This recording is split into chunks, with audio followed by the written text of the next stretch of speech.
మన జీవిత దినాలలో చాలా వరకు కూడా చాలా విషయాలు మనకి గుర్తుంటాయి, చాలా విషయాలు గుర్తుండవు. కొన్ని ఏమో గుర్తుపెట్టుకుంటాము, కొన్ని మర్చిపోతాం. అయితే కొన్ని సంగతులు మాత్రం జీవితాంతం జ్ఞాపకం ఉంటాయి, కొన్ని మాత్రం వెంటనే మర్చిపోతాం, కొన్ని మాత్రం పదే పదే జ్ఞాపకం వస్తూ ఉంటాయి, పదే పదే అవి మన హృదయంలో మెదులుతూ ఉంటాయి. ఇవి ఎందుకు వస్తున్నాయంటే అక్కడున్న సమస్యను బట్టో ఇబ్బందులను బట్టో మనం వాటిని ఎదుర్కోవాల్సి వస్తుంది. కనుక వాటిని బట్టి కాస్త బలహీనమయ్యేటువంటి పరిస్థితులు కూడా ఉంటాయి. అయితే కొన్ని దేవుడే మరిచేలా చేస్తాడు, కొన్నేమో మనం మర్చిపోతాం. ఆయా సందర్భాన్ని బట్టి సమయాన్ని బట్టి దేవుడు వాటిని జ్ఞాపకం చేస్తూ ఉంటాడు. ఎవరైనా మనల్ని తిట్టారనుకోండి, అవి గుర్తుంటాయి, కొంతకాలం చాలా కాలం గుర్తుంటాయి.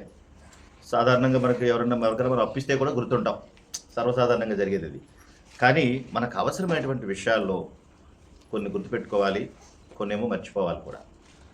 కొన్ని విషయాలు మీకు జ్ఞాపకం చేయాలని అనుకుంటున్నాను. చూడండి ఒకసారి, మనందరికీ తెలిసినటువంటి ఒక మంచి సందర్భం యోసేపు గారు. తెలుసు కదా యోసేపు గారి గురించి. మరలా యోసేపు గారి గురించి మనం కొన్ని మాటలు నేర్చుకుందాము. యోసేపు గారి జీవితం అంతా మనకు తెలుసు. చాలా సందర్భాల్లో పాపం అతను అనేకమైనటువంటి ఇబ్బందులు ఎదుర్కోవాల్సి వచ్చింది. అన్నల దగ్గర నుంచి వెళ్ళిపోయే పరిస్థితి, వాళ్ళు అమ్మేసే పరిస్థితి, ఐగుప్తు దేశానికి వెళ్ళడం, మళ్ళీ అక్కడి నుంచి చెరసాల్లో పడేయడం, పోతీఫర్ ఇంటికి వెళ్ళడం, పోతీఫర్ భార్య ఇబ్బంది పెట్టడం, ఆ తర్వాత తీసుకెళ్ళి చెరసాల్లో పెట్టడం. ఈ బాధలన్నీ ఆయన అనుభవించాడు. మనకు తెలిసి చరిత్ర మనం ఇప్పుడు చెప్పుకుంటూ ఉంటాం. ఈ బాధలన్నింటిలోనూ, ఈ కష్టాలన్నింటిలోనూ కూడా ఆయన ఎదుర్కొంటూ వచ్చాడు. అయితే పోతీఫర్ గృహంలోకి వెళ్ళిన తర్వాత, వింటున్నారా, పోతీఫర్ గృహంలోకి వెళ్ళిన తర్వాత యోసేపుని బట్టి పోతీఫర్ యొక్క గృహాన్ని ఆశీర్వదించాడు దేవుడు కదా. ఎంత బాగా ఆశీర్వదించాడంటే అసలు తనకి ఎంత ఆస్తి ఉందో, తనకి ఏముందో కూడా లెక్క పెట్టలేనంతటా దేవుడు పోతీఫర్ని ఆశీర్వదించాడు. అలాంటి ఆశీర్వాదం సంపాదించుకున్నటువంటి ఆ పోతీఫర్ ఇంట్లో ఏదో ఒక బిడ్డలాగా యోసేపు అక్కడ ఎదుగుతూ ఉంటాడు. అలాంటి స్థితిలో అతని భార్య కాస్త చాలా బాధలకు గురి చేసింది, తనతో పాపం చేయమని చెప్పి ఆమె ప్రేరేపించింది. అలాంటి సమయంలో నా దేవునికి విరుద్ధంగా ఇలాంటి దుష్కార్యం నేను చేయలేనని చెప్పి అక్కడిని తప్పించుకుని వెళ్ళిపోయాడు. వెళ్ళిపోతే ఈమె అతని మీద నింద మోపి, ఇదిగో ఒక హెబ్రీ బాలుని తీసుకొచ్చాడు, అతను ఇబ్బంది పెట్టాడు, కావాలంటే చూడండి, ఇదిగో అతను చొక్కా, ఇదిగో చూడండి అని సాక్ష్యం కూడా చూపించింది.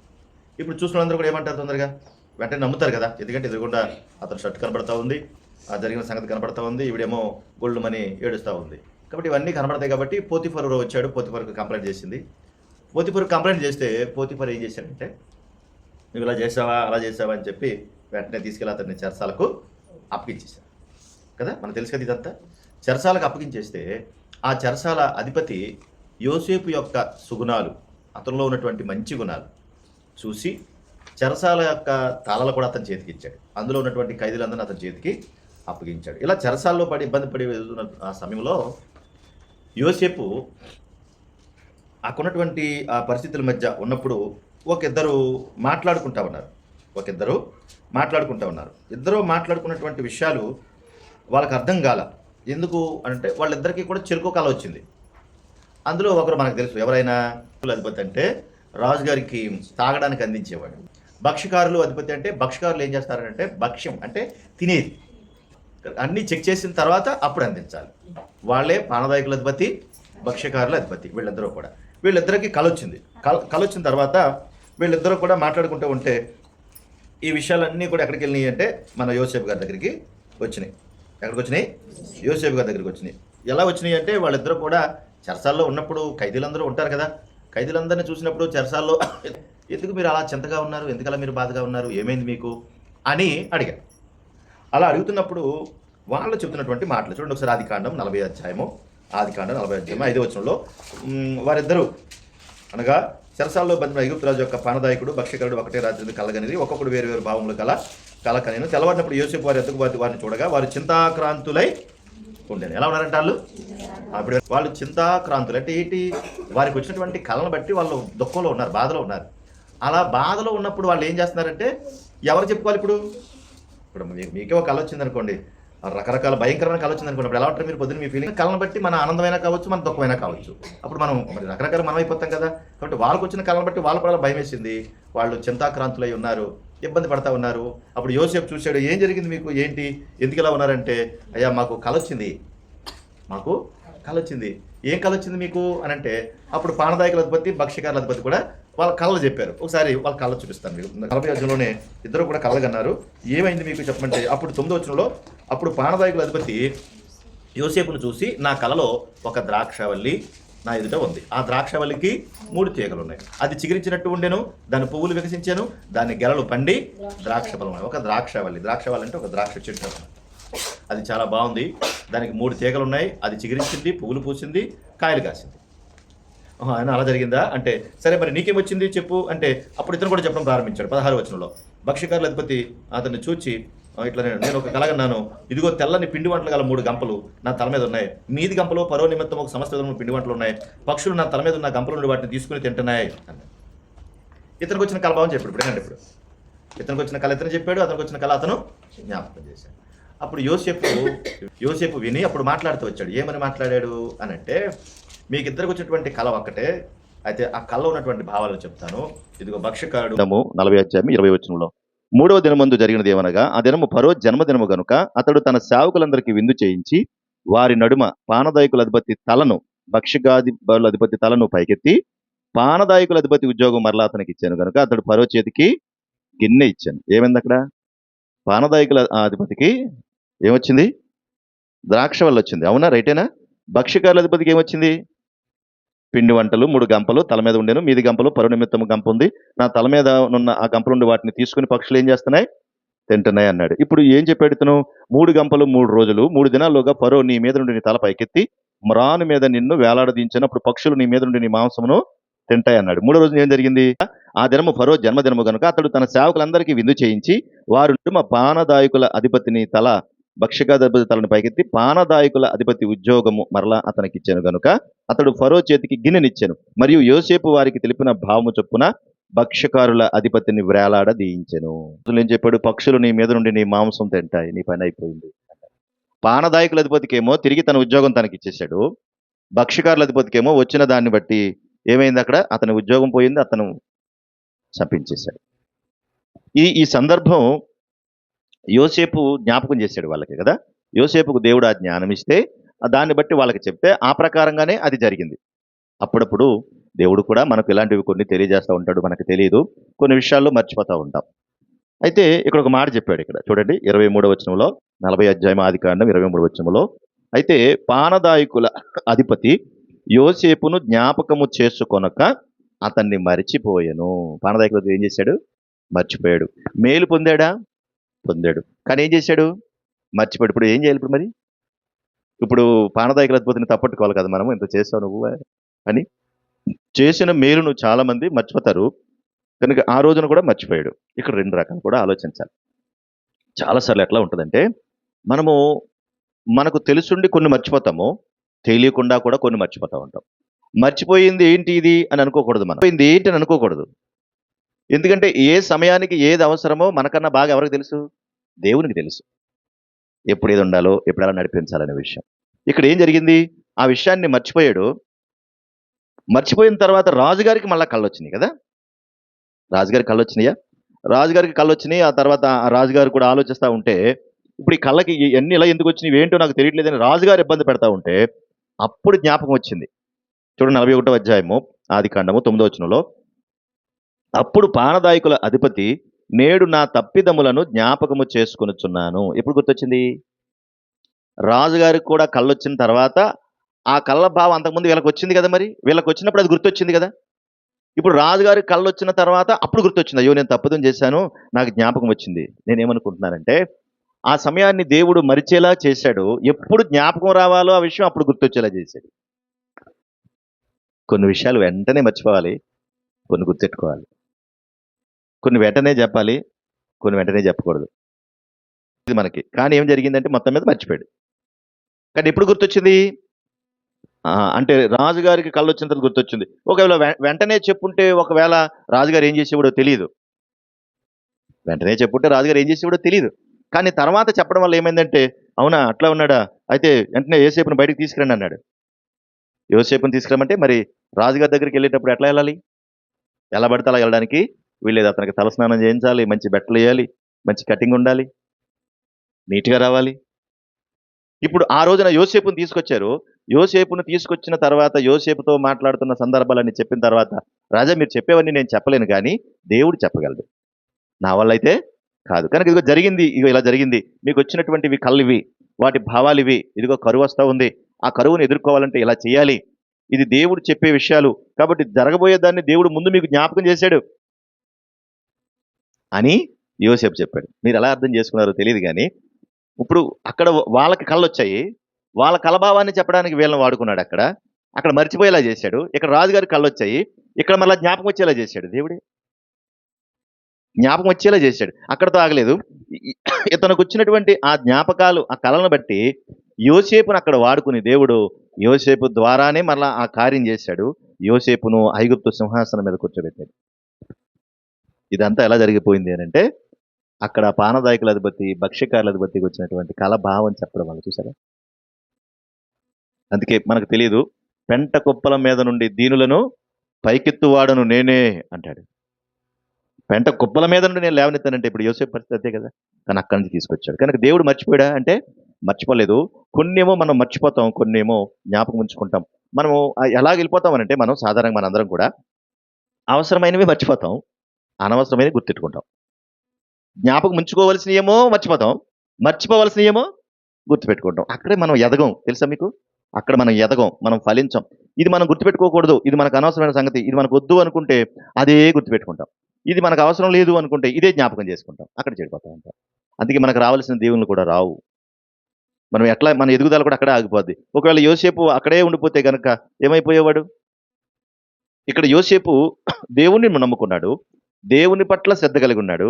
తన సుగుణాలతో దేవుని మనసు గెలిచాడు. అదే అతను చేసినటువంటి పని. అంతకుమించి ఇంకేం లేదు కదా అక్కడ. కానీ దానివల్ల ఐగుప్తు సింహాసనం మీదే కూర్చున్నాడు. వింటున్నావా దేవుడా? ఐగుప్తు సింహాసనం మీదే కూర్చున్నాడు. మరి దీన్ని ఎలాగ అర్థం చేసుకుంటావు? నువ్వు నేను కూడా ఎలా అర్థం చేసుకోవాలి ఈ విషయాన్ని? ఆ రోజు యోసేపుతో మాట్లాడుతున్నటువంటి ఫరో రోజు 41వ అధ్యాయంలో చూడండి, అక్కడ మాట్లాడుతున్న 16 వచనంలో యోసేపు అంటున్నాడు చూడండి ఫరోతో. యోసేపు అది నా వలన కాదు, దేవుడే ఫరోకు క్షేమకరమైన ఉత్తరం ఇచ్చునని ఫరోతో చెప్పు. అది నా వల్ల కాదు. ఏదైనా చెప్పాలంటే ఎవరు చెప్పాలి?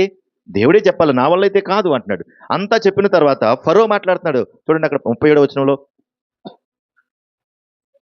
ఆ ఫరో దృష్టికి అతని సేవకుల దృష్టికి యుక్తమైండును గనుక అతడు తన సేవకులను చూచి ఇతని వలే దేవుని ఆత్మ గల మనుషుని కనుగొలమనవా. చూసారా? అక్కడేమో ఫరోకు సమాధానం యోసేపు చెప్పాడు. ఇక్కడ యోసేపు గురించి ఫరోయే మాట్లాడుతుంది. ఏ సమయానికి ఎలా మాట్లాడాలో దేవుడు అలా నడిపిస్తాడు మనల్ని. అంత గొప్ప స్థితిని దేవుడు మనకు అనుగ్రహింపచేస్తూ ఉన్నాడు. కాబట్టి మన జీవిత దినాలలో మనం ఏది మాట్లాడాలో అది మాట్లాడాలి, ఏది మర్చిపోవాలో అది మర్చిపోవాలి, ఏది గుర్తుపెట్టుకోవాలో దానిని మనము గుర్తు చేసుకోవాలి. ద్వితీయోపదేశకాండము 4వ అధ్యాయం 23వ వచనం చూడండి. మీ దేవుడైన యెహోవా మీకు ఏర్పరిచిన నిబంధనను మరచి, మీ దేవుడైన యెహోవా నీకు ఆజ్ఞాపించినట్లు ఏ స్వరూపం కలిగిన దానైనా మీరు చేసుకోకుండా జాగ్రత్త పడండి. మీరు నిబంధన మర్చిపోకూడదు అంటున్నాడు. ఏది మర్చిపోకూడదు? దేవుడు ఏ నిబంధన అయితే చేశాడో ఆ నిబంధనను మర్చిపోకూడదు ఎప్పుడు. ఒక కట్టుబాట్లు, ఒక విధులు, ఒక నిధానాలను దేవుడు పెట్టాడు కాబట్టి వాటిని మనం మర్చిపోకూడదు. మనం ఇవి మర్చిపోకుండా ఉంటే దేవుడు ఏం చేస్తాడు? చూడండి, అదే ద్వితీయోపదేశకాండం 4:31 వచనం చదవండి. 31వ వచనం. నీ దేవుడైన యెహోవా కనికరము గల దేవుడు గనుక నిన్ను చెయ్యి విడువడు, నిన్ను నాశనం చేయడు. తాను నీ పితరులతో ప్రమాణం చేసిన నిబంధనను మర్చిపోడు. నువ్వు ఆయన నిబంధనలు గుర్తుపెట్టుకుంటే ఆయన ఏం చేస్తాడు? నిన్ను ఆయన మర్చిపోడు. ఆయన చేసిన ప్రమాణం మర్చిపోడు. నిన్ను ఏ విధంగా ఆశీర్వదిస్తానో, నిన్ను ఏ విధంగా బలపరుస్తానో అది నేను గుర్తుపెట్టుకుంటానంటున్నాడు. నువ్వు మర్చిపోతే ఆయన మర్చిపోవాలి మరి. చూసారా? మనం కూడా నిబంధన చేస్తాం, వాగ్దానం చేస్తాం దేవుడితో. రక్షణ పడినప్పుడు వాగ్దానం చేయమా? చేస్తాం కదా. ప్రభువా నేను ఇలా ఉంటాను, ఇలా చేస్తాను అంటాం కదా. అది మనం గుర్తుపెట్టుకోవాలి. మనం ఆ రోజు చేసినట్టు దేవునితో చేసినటువంటి ఆ ప్రమాణం, వాగ్దానం మనం మర్చిపోకూడదు. దేవుడు మనకిచ్చిన వాగ్దానాన్ని ఆయన కూడా మర్చిపోకుండా మనకు తోడుగా ఉంటాడు. చూడండి, ఆ రోజున యోసేపుకు ఒక బిడ్డ పుట్టాడు కదా. యోసేపుకు బిడ్డ పుట్టాడు కదా. ఆదికాండం 41వ అధ్యాయము 51వ వచనంలో చూడండి ఆ మాట. 51లో అప్పుడు యోసేపు దేవుడు నా సమస్త బాధను నా తండ్రి ఇంటి వారినందరూ నేను మర్చిపోనట్లు చేసినని చెప్పి తన జ్యేష్ఠ కుమారునికి మనిషే అను పేరు పెట్టును. మనిషి అంటే మరచుట. అంటే ఏంటనమాట? ఇప్పటి వరకు నేను ఇన్ని శ్రమలు పడ్డాను, ఇన్ని బాధలు పడ్డాను, ఇన్ని బాధల్లో దేవుడు నాకు సహాయం చేశాడు కనుక అవన్నీ నేను మర్చిపోయేలా చేశాడు ఈ బిడ్డను నాకు ఇచ్చి. ఇప్పుడు ఏమైందంటే అన్ని బాధలు కూడా ఈ బిడ్డను చూడగానే ఏమైపోయినాయి? మర్చిపోయాడు. చూసారా? అలాంటివి మర్చిపోవాలి. అలాంటివి మర్చిపోవాలి. మనం జరిగిన వాటిని చాలాసార్లు ఏం చేద్దాం, ఆ జరిగిపోయిన వాటినే జ్ఞాపకం చేసుకుని, జ్ఞాపకం చేసుకుని, జ్ఞాపకం చేసుకుని కుళ్ళి, కుళ్ళి, కుళ్ళి, కుళ్ళి ఏడ్చి, ఏడ్చి, ఏడ్చి చచ్చిపోతాం. అంత అవసరమే ఉంది. మనం నమ్ముకున్న దేవుడు నమ్మదగిన వాడు కదా! మనకు సహాయం చేసేవాడు కదా! మర్చిపోవాల్సినంత అవసరమే ఉంది. ఆటిల గురించి జ్ఞాపకం చేసుకుని మరలా మరలా ఏడాల్సినటువంటి అవసరం ఏముంది? కనుక మనస్సే అంటే మరచుట, ఇవన్నీ మర్చిపోయినట్లుగా నా దేవుడు నాకు సహాయం చేశాడు. దేవా నీకు స్తోత్రాలు నాయనా అని ఆ బిడ్డకు అది పేరు ఏర్పాటు చేశాడు. కాబట్టి ఏవైతే మర్చిపోవాలో అవి మర్చిపోవాలి. ఏవి మర్చిపోకూడదో అవి మర్చిపోకూడదు. అది ఎప్పుడు గుర్తుపెట్టుకోవాలి. అక్కడ 32 అధ్యాయం 18 వచనం. నిన్ను పుట్టించిన ఆశ్రయ దుర్గమును విసర్జింతివి, నిన్ను కనిన దేవుణ్ణి మరిచితి. అంటే దేవుణ్ణే మర్చిపోయే పరిస్థితులు వచ్చాయంట. దేవుణ్ణి ఎప్పుడు దాకా గుర్తుపెట్టుకోవాలి మనం? దేవుణ్ణి ఎప్పుడు దాకా గుర్తుపెట్టుకోవాలి? జీవితాంతము దేవుణ్ణి ఎప్పుడు మర్చిపోకూడదు. దేవుణ్ణి మర్చిపోకుండా ఉంటే, దేవుణ్ణి మనం మర్చిపోకుండా ఉంటే ఎప్పటికీ దేవుడు సహాయం మనకుంటది. అంతేకాదు మనం ఏది చేయాలో అది చేస్తాము, ఏది చేయకూడదో అది చేయకుండా ఉంటాం. అర్థమైంది మాట? ఏది చేయాలో అది చేస్తాం దేవుణ్ణి గుర్తుపెట్టుకుంటే, ఏది చెయ్యకూడదో అది చెయ్యం. వెంటనే మనకి గుర్తొస్తూ ఉంటుంది అనమాట. మనకి వెంటనే జ్ఞాపకం వస్తూ ఉంటుంది. ఎందుకంటే ఇదిగో నేను దేవుణ్ణి నమ్ముకున్నాను, నా ప్రభువు నాతో ఉన్నాడు, కాబట్టి ఇప్పుడు నేను చేయగలిగిన పని ఏంటంటే నా దేవుని స్తుతించడమే కదా నేను చేయాల్సింది. అది నేను మర్చిపోకూడదని గుర్తుండాలి. కానీ ఆ రోజు ఇశ్రాయేల్ ప్రజలు ఏం చేశారంటే మర్చిపోయారు. ఈ రోజు కూడా మనం చేసేది ఏంటి? ఇక్కడ ఆ మాట కూడా జ్ఞాపకం చేస్తాను. చూడండి ఒకసారి 106వ కీర్తన, 106వ కీర్తన 13వ చరణం చూడండి. 106వ కీర్తన 13వ చరణం. ఆయనను వారు ఆయన కార్యములను వారు ఆయన వెంటనే వెంటనే మర్చిపోయారంట. చూడండి ఏం చేశారంటే వాళ్ళు అన్ని అనుభవాలు, అన్ని దేవుడు చేసిన అన్ని మేళ్లు పొందుకుని, అన్ని సంపాదించుకుని మళ్ళీ వెంటనే మర్చిపోయారంట. అక్కడ మరొక మాట కూడా ఉంటుంది చూడండి ఒకసారి. 106వ కీర్తనలోనే 22వ చరణం. 22వ చరణం. ఎర్ర సముద్రమునొద్ద భయము పుట్టించు క్రియలను చేసిన తమ రక్షకుడైన దేవునిని మర్చిపోయారు. చూడండి, మర్చిపోయారా? మర్చిపోవచ్చా మరి అలా? దేవుణ్ణే మర్చిపోయి దేవుడు చేసిన క్రియలు కూడా మర్చిపోతే కడకి ఏం జరిగింది? ఏమవుతుంది? అప్పుడు దేవుడు కూడా తన చెయ్యి మనల్ని ఏం చేయాలి? ఇప్పుడు విడిచిపెట్టేస్తాడు కదా. అందుకే దేవుడు చేసిన మేలును ఎప్పుడు మర్చిపోకూడదు, దేవుని సంగతిని ఎప్పుడు మర్చిపోకూడదు. నేను దేవుని బిడ్డను అనే సంగతిని ఎప్పుడు మర్చిపోకూడదు, ఎప్పుడు మర్చిపోకూడదు. చూడండి మరొక మాట కూడా జ్ఞాపకం చేస్తాను. చూడండి ఒకసారి హెబ్రీ పత్రిక 13వ అధ్యాయము 16వ వచనం. హెబ్రీ పత్రిక 13:16.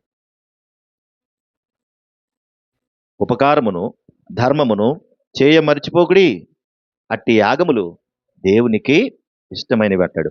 ఉపకారమును ధర్మమును చేయ మర్చిపోవద్దు అంటున్నాడు. వాటి ఏవి మర్చిపోకూడదు అంటే మర్చిపోకూడదు. అది అంటే ఇతరులకు మేలుకరంగా దీవెనకరంగా ఉండాలి మనం. కానీ జరిగిపోయిన వాటిని జ్ఞాపకం చేసుకుంటూ అవే గుర్తెట్టుకుని మాత్రం బతకూడదు. మన ముందున్న ఆ పరిస్థితుల కొరకు మనం బతకలేం. మన ముందున్న పరలోకం కొరకు, మన ముందున్నటువంటి దేవుని కార్యాల కొరకు మనం బ్రతకలేం. చూడండి ఫిలిప్పీలకు రాసిన పత్రిక 3వ అధ్యాయము 13వ వచనం. ఫిలిప్పీ పత్రిక 3:13. ఫిలిప్పీ పత్రిక 3:13. చదవండి తొందరగా.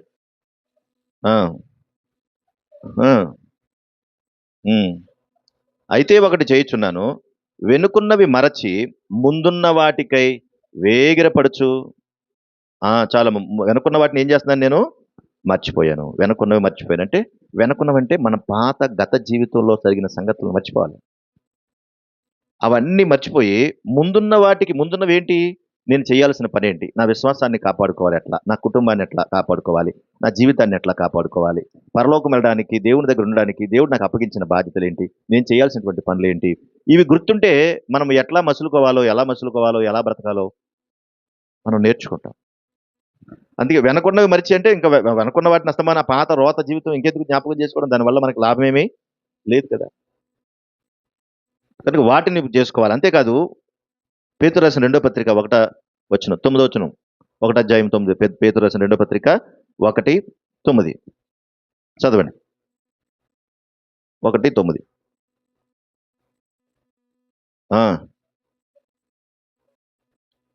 పూర్వ పాపములకు శుద్ధి కలిగిన సంగతి మర్చిపోయి, ఏంటి అంటే గుడ్డివాడును, దూరదృష్టి లేనివాడును. ఏంటి అట్లా అంటే నేను పరిశుద్ధపరచబడ్డాననే విషయాన్ని మర్చిపోకూడదు అంటున్నాడు. నేను శుద్ధి చేయబడ్డాను, నా పాపము నుండి, నా శాపము నుండి నాకు శుద్ధి కలిగింది. ఇది నేను మర్చిపోతే ఇంకా నేను పనికిరాను అయిపోతాను. చాలామంది ఎక్కువ మంది చేసే పని ఏంటి అంటే, నేను ఒక విశ్వాసిని, బాప్తిసం పొందాను, నా ప్రభు దగ్గర నేను ఉంటున్నాను అని ఈ విషయాన్ని మర్చిపోయారు ఆల్రెడీ. మర్చిపోతే మరి దేవుడు ఏమనుకోవాలా? కొన్ని ఉంటాయి, దేవుడు ఎక్కడ జ్ఞాపకం చేయాలి అక్కడ జ్ఞాపకం చేస్తాడు. మరి యోసేపుని ఏం చేశాడు? ఎక్కడ జ్ఞాపకం చేసుకోవాలో అక్కడ గుర్తొచ్చేలా చేశాడు. ఎవరికి? పానదాయకుల అధిపతి. ఎక్కడ గుర్తు రావాలో అక్కడ గుర్తొచ్చేలా చేశాడు. దాంతో మొత్తం అంతా ఏమైపోయింది? మొత్తం స్టోరీ అంతా మారిపోయింది. కనుక ఏది గుర్తుండాలో అది గుర్తుండాలి. ఏది మర్చిపోవాలో అది మర్చిపోవాలి. కానీ ఏ సమయంలోనైనా నడిపించేది దేవుడే. మనం మర్చిపోవాల్సినవి కొన్ని ఉంటాయి. ఏది? పూర్వం జరిగిన వాటిని గుర్తుపెట్టుకోవాలా? మర్చిపోవాలా? అట్లా మర్చిపోవాలి. చేయాల్సినటువంటి విధి విధానాలు, నువ్వు రక్షించబడ్డావు, నువ్వు దేవుని బిడ్డావు అన్నది మాత్రం జీవితాంతం గుర్తుండాలి. అది మర్చిపోకూడదు. చూడండి, కొన్ని విషయాలు చెప్తాను మరలా. ద్వితీయోపదేశకాండము 4వ అధ్యాయము 9వ వచన భాగంలో ఇశ్రాయేలు ప్రజలందరితో కూడా దేవుడు మాట్లాడుతూ ఈ మంచి మాటలు చెప్తున్నాడు. చూడండి, ముగించేస్తాను మరలా నేను. అయితే నీవు జాగ్రత్త పడము, నీవు కన్నులారా చూచిన వాటిని మరువక ఉండునట్లు, అవి నీ జీవితకాలం అంతయు నీ హృదయంలో నుండి తొలగిపోకుండానట్లు అన్నాడు. చాలమ్మా, నీ జీవితకాలం అంతా నువ్వు ఏదైతే చూస్తావో అది ఎప్పుడు నువ్వు మర్చిపోవద్దు. అంటే ఏది మర్చిపోకూడదని చెప్తున్నాడు? ఇదిగో ఇశ్రాయేలు ప్రజలందరి మధ్య అద్భుత కార్యాలు జరిగాయి. ఎర్ర సముద్రం 2 పాయలయ్యింది. అక్కడ మీరు అనేక బాధలు పడితే ఫరో రాజుని అనేకమైన అద్భుతాలు చేసి అక్కడి నుంచి బయటకు తీసుకొచ్చాం. ఇవన్నీ జరిగాయి. ఇది చరిత్ర. కాబట్టి వీటిని మీరు మర్చిపోకూడదు. మీ పిల్లలకు మీరు నేర్పించాలి అని చెప్పాలి. ఇప్పుడు నువ్వేం చెప్పాలి? ఒకవేళ జరిగిపోయిన సంగతి గుర్తొస్తే నువ్వేం చెప్పాలి ఇప్పుడు నీ పిల్లలకి?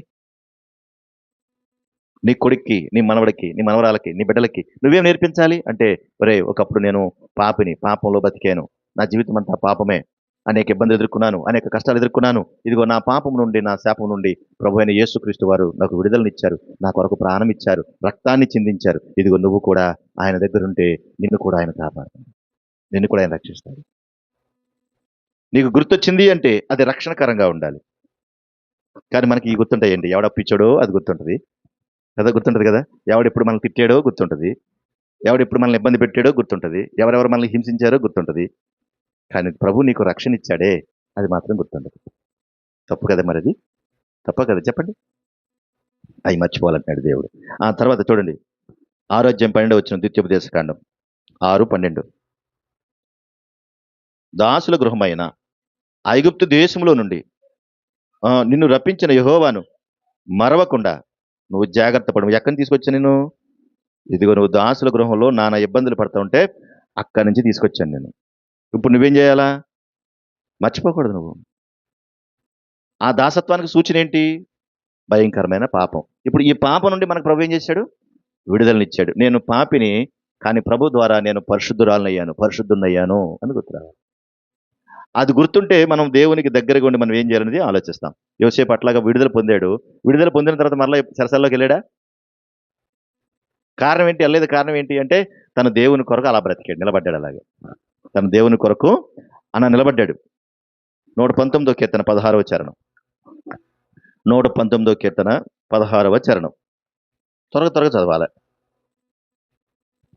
నీ కట్టడలను బట్టి నేను హర్షించదను, నీ వాక్యమును నేను మరువక, నీ వాక్యాన్ని నేను మర్చిపోను, నీ వాక్యాన్ని నేను మర్చిపోను. అంటే జీవితాంతం గుర్తుపెట్టుకోవాల్సింది ఏది? ఆయన మాట. ఏ సందర్భం వచ్చినా ఏది గుర్తు రావాలంటే ఆయన మాటే జ్ఞాపకం రావాలి, ఇంకెవ్వరి మాట గుర్తు రాకూడదు. ఆయన మాట గుర్తొస్తే బాగుంటాం సుమా, బాగుంటాం, జాగ్రత్త పడతాం. ఇప్పుడు మరి యోసేపుకు సహాయం చేసింది ఎవరు? దేవుడే కదా, కాదా? ఆ రోజున ఆ పరో రోజు ఇంట్లో ఉన్నప్పుడు యెహోవా తోడయుండి అనే పదాలు అక్కడ చాలా వరకు రాయబడ్డాయి. యెహోవా తోడయుండి, అతనికి తోడై ఉండెను. ఎట్లా తోడై ఉన్నాడు అంటే ఆయన మాటనే గుర్తు చేసుకున్నాడు, ఆయన సహాయం చేస్తాడు అని. 103వ కీర్తన 2వ చరణం. 103వ కీర్తన 2వ చరణం. నా ప్రాణమా యెహోవాను సన్నిధించుము, ఆయన చేసిన ఉపకారములలో దేనిని మరువకూడదు. ఆయన చేసిన ఉపకారాలు మర్చిపోకూడదు. ఎన్ని ఉపకారాలు చేస్తుంటాడు మన జీవితంలో చెప్పండి? నీ జీవితంలో చేసిన అతిపెద్ద ఉపకారం ఏది? పాపం నుండి విడుదల చేసి రక్షణ ఇచ్చాడు కదా, అదే పెద్ద ఉపకారం. ఆస్తిపాస్తులు, ఐశ్వర్యాలు, ధనవంతులుగా చేయడాలు, ఇల్లు కట్టుకోవడాలు, బళ్ళు కట్టుకోవడాలు, వాహనాలు కొనుక్కోవడాలు, బిడ్డలు పుట్టడాలు, పెళ్లిళ్ళు చేసుకోవడాలు, చదువులు తెచ్చుకోవడాలు, ఉద్యోగాలు చేసుకోవడం, ఇవేమి ఉపకారాలు కాదు. ఇవన్నీ దీవెనలు. ఇవి మనమే కాదు, దేవుని ఎరగనలు కూడా ఇవన్నీ ఉన్నాయి. కానీ వాళ్ళకి మనకి తేడా ఏంటి అని అంటే, పాపము నుండి పరిశుద్ధతలోనికి విడిపించాడు. దేవుడు మనకు చేసిన అతిపెద్ద ఉపకారం అది. ఈ ఉపకారాన్ని మనుషులెవరు? చేయలేరు. దేవుడు మాత్రమే చేయగలడు. ఇంకెవరు చేసేది ఏమీ లేదు.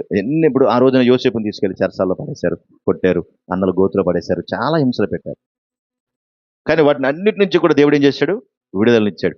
విడుదల పొందడానికి ఎన్ని బాధలు పడ్డాడో కదా యోసేపు, ఎన్ని బాధలు పడ్డాడో. ఆ బాధలన్నిటి నుంచి కూడా దేవుడు ఏం చేశాడు? విడుదల చేశాడు. ఇవి జీవితాంతం మనం మర్చిపోకూడదు. సామెతల గ్రంథం 3వ అధ్యాయం మొదటి వచనం. సామెతల గ్రంథం 3వ అధ్యాయం మొదటి వచనం. నా కుమారుడా, నా ఉపదేశములను మరువకము, నా ఆజ్ఞలు హృదయపూర్వకముగా గైకొనుము. ఏం మర్చిపోకూడదు? ఆయన ఆజ్ఞలు, ఆయన కట్టడలు, ఆయన ఉపదేశం మర్చిపోకూడదు. దేవుని మాట అంటే అదే. ప్రసంగాలంటే కాదు నేను చెప్పేది. దేవుని మాట అంటే అదే. దేవుని మాట అంటేనే మనతో మాట్లాడుతుంది కనుక ఆ మాటకు లోబడేటువంటి గుణం మనం ఉండాలి. ఇప్పుడు యోసేపును చూసుకున్నాం కదా మనం. యోసేపు విషయాలు కొన్ని ఆలోచించాం కదా మనము. మరి యోసేపును తీసుకెళ్లి చెరసాల్లో పడేస్తే ఎవరు జ్ఞాపకం చేసుకున్నారు? అతను ఏం చేశాడు? పానదాయకుల అధిపతి మర్చిపోయాడు. కానీ ఎవరు జ్ఞాపకం చేసుకున్నారు? దేవుడు జ్ఞాపకం చేసుకోండి. దేవుడు మర్చిపోతే, అందుకని మనుషులందరూ మనల్ని గుర్తుపెట్టుకున్నా దేవుడు మర్చిపోతే మన పని అయిపోయినట్టే. కానీ మనుషులందరూ మర్చిపోయినా కూడా దేవుడు జ్ఞాపకం చేసుకుంటే ఎక్కడ నుంచి పెట్టాలో అక్కడి నుంచి పెడతాడు, ఎక్కడ ధైర్యపరచాలో అక్కడ ధైర్యపరుస్తాడు. అంతవరకు మనకు ఓపిక ఉండాలి, చాలా ఓపిక ఉండాలి, చాలా కష్టపడాలి కూడా. కనుక ఆ రోజున దేవుడు చేసేటువంటి అద్భుతం మన కళ్ళెదురుగుండా కనబడుతుంది యోసేపు యొక్క జీవితం. కనుక యోసేపు జీవితంలో చేసిన వాటిని బట్టి మనము చివరికి ఒక మాట గుర్తొస్తుంది. ఆ మాట కూడా జ్ఞాపకం చేస్తాను. చూడండి ఒకసారి లోకాసు వార్త 2వ అధ్యాయము. లోకాసు వార్త 2వ అధ్యాయము. లోకాసు వార్త 2వ అధ్యాయము 49వ వచ్చిన భాగం. యేసుక్రీస్తు ప్రభువారిని వెతుక్కుంటూ వచ్చినప్పుడు ప్రభువు వారితో మాట్లాడుతున్నాడు. ఆయన మీరే నన్ను వెతుకుతున్నారు, నేను నా తండ్రి పనుల మీద ఉండాలని మీరు ఎరుగరా అని వారితో చెప్పాను, మీరు ఎందుకు నన్ను వెతుక్కుంటున్నారు అని చెప్పాడు. ఆ తర్వాత 51వ వచనంలో నజరేతుకు వచ్చి వారికి లోబడి ఉండెను. ఎవరికి? వారి తల్లిదండ్రులకు ఏం చేశాడు ఆయన? యేసుక్రీస్తు వారు లోబడి ఉన్నాడు. ఆయన తల్లి ఈ సంగతులన్నిటినీ తన హృదయములో భద్రం చేసుకుంది. ఎక్కడ దాచుకుందంట? హృదయములో భద్రం చేసుకుంది. అంటే అవి దాచుకుంది, జ్ఞాపకాలు. ఏవి? యేసుక్రీస్తు చేస్తున్న పనులన్నీ కూడా హృదయంలో భద్రం చేసుకుందంట. మన హృదయంలో దేవుని మాటలు భద్రం చేసుకుంటే అవే మనకు గుర్తొస్తాయి కదా. అవి గుర్తొచ్చినప్పుడల్లా మనం ప్రభుకు దగ్గరగా వచ్చేస్తూ ఉంటాం. ఇవి కాకుండా ఏవేవో మనం లోపల భద్రం చేసుకున్నాం అనుకోండి, ఏమవుతుంది? మన మెమరీ కార్డులో పాటలు ఎక్కిస్తున్నాం కదా. ఇప్పుడు ఆ మెమరీ కార్డులో దేవుని యొక్క వాక్యాలు ఎక్కిస్తే ఏమొస్తాయి? దేవుని వాక్యం వస్తుంది. పాటలు ఎక్కిస్తే పాటలే వస్తాయి. సినిమా పాటలు పెడితే అందులో సినిమా పాటలే వస్తాయి. అలాగే నీ హృదయంలో నువ్వు ఏది భద్రం చేసుకుంటే అదే వస్తుంది బయటికి. మరి ఏం భద్రం చేసుకున్నావు? యేసుక్రీస్తు ప్రభు వారి తల్లి ప్రభు మాటలన్నీ భద్రం చేసుకుందంట. ఎక్కడ చూసినా ఎక్కడికి వెళ్ళినా ఆయన భద్రం చేసుకుంటుంది ఆ మాటలన్నీ. కనుక నీ మెమొరీ కార్డు నీ హృదయం అయితే, నీ హృదయంలో ఏదైతే పెట్టుకున్నావో అదే బయటకు వస్తుంది. మన జీవిత దినాలన్నింటిలోనూ కూడా దేవుని మహిమ కొరకే మన జీవితాలు కాపాడుకోవాలి. ఆయన జ్ఞాపకాలతోనే మనము బ్రతకాలి. ఆయన ఎప్పుడు జ్ఞాపకం చేసేవాళ్ళు ఆయన తెలుసు. ఎప్పుడు గుర్తుపెట్టుకోవాలో, ఎప్పుడు జ్ఞాపకం చేయాలో, ఎప్పుడు మాట్లాడాలో కూడా ఆయనకి తెలుసు. అప్పుడు దాకా మనం ఏం చేయాలా? ఓర్చుకోవాలి, వెయిట్ చేయాలి. అబ్బే నాకు ఇప్పుడే మాట్లాడాలంటే అవదు. చూడండి ఒకసారి అపొస్తలుల కార్యములు 10వ అధ్యాయము. అపొస్తలుల కార్యములు 10వ అధ్యాయము మొదటి 2 వచనాలు. ఇటలీ పటాలమనబడిన పటాలములో శతాధిపతిని కొర్నేలి అనే భక్తిపరుడు కైసరులో ఉండెను. అతను తన ఇంటి వారందరితో కూడా దేవుని భక్తులు గలవాడై ఉండి ప్రజలకు బహు ధర్మము చేయొచ్చు, ఎల్లప్పుడూ దేవునికి ప్రార్థన చేయొచ్చు ఉండేవాడు. ఇలా ప్రార్థన చేస్తా ఉంటే 4వ వచనం చూడండి. అతడు దూత వైపు తేరు చూచి భయపడి, ప్రభువా ఏమని అడిగాను. అందుకు దూత, నీ ప్రార్థనలను నీ ధర్మకార్యములను దేవుని సన్నిధికి జ్ఞాపకార్థముగా చేరినవి. ఎవరు జ్ఞాపకం చేసుకున్నారు? నీ ప్రార్థనలు, నీ ధర్మకార్యాలు నిక్షిప్తమైన, అంటే మెమొరీ కార్డులో డేటా ఉన్నట్టుగా ఆయన డేటా అంతా అక్కడ తయారైపోయిందండి. ఎవరు గుర్తుపెట్టుకున్నారు? ఆయన గుర్తుపెట్టుకున్నాడు. చూసారా? గుర్తుపెట్టుకుని దేవదూతను పంపించి వెళ్ళి మాట్లాడమన్నాడు. చాలాసార్లు మనము అన్నీ అనేసి మనం మర్చిపోతాం, కానీ అవన్నీ రికార్డ్ అవుతాయి. దేవుడు వాటిని జ్ఞాపకం చేసుకుంటాడు. అవి మంచివైనను సరే, చెడ్డమైనను సరే. ఆ రికార్డింగ్లో ఒకవేళ మనం ఇబ్బందికరంగా ఉంటే ప్రమాదంలో చిక్కుకుంటాం. అందుకనే ఏది గుర్తుపెట్టుకోవాలో అది గుర్తుపెట్టుకోవాలి, ఏది మర్చిపోవాలి అది మర్చిపోవాలి. కానీ ఆయన గుర్తుపెట్టుకుంటాడు. నువ్వు చేసినవి, నేను చేసినవి అన్నీ కూడా ఎప్పుడు మర్చిపోతాడు ఆయన అంటే, నువ్వు మారు మనసు పొందినప్పుడు మర్చిపోతాడు, నువ్వు రక్షించబడినప్పుడు మర్చిపోతాడు. అప్పుడు దాకా నిన్ను మర్చిపోడు. అప్పుడు దాకా నిన్ను మర్చిపోడు. నువ్వేమేం చేసావు ఏంటి అన్నీ రికార్డ్ అవుతాయి. అన్నీ రికార్డ్ అయిన తర్వాత ప్రభువును గుర్చిన అవగాహన నీకొచ్చి, నేను పాపిని ప్రభు ఆయన పాదాలు పెట్టుకుని బతిమలాడతావు చూడు, ఆ ముందున్న జ్ఞాపకాలన్నీ కూడా క్లీన్ అయిపోతాయన్నమాట. మెమరీ కార్డ్ ఫార్మాట్ కొడితే మళ్ళీ ఒక కొత్త మెమరీ కార్డ్‌లాగా ఎలా తయారవుద్దో, అలాగ నీ పాపాలన్నిటిని కూడా ఫార్మాట్ కొట్టేస్తాడు. డిలీట్ చేయడం కాదు, డిలీట్ చేసినా ఏదో పక్కన దాక్కుంటాయి. ఫార్మాట్ చేస్తే మొత్తం పోతాయి. అప్పుడు నువ్వు ఒక కొత్త జ్ఞాపకాలతో నిలబడతావు. ఒక కొర్నేలు నిలబడినట్టు, ఒక యేసేపు నిలబడినట్టు. అలాంటి స్థితి మన జీవిత దినాలన్నిటిలోనూ కూడా ఉండాలని కోరుతూ, ఈ మాటలు ముగిస్తున్నటువంటి కృప దేవుడు మనకు దయచేయును గాక. ఆమేన్.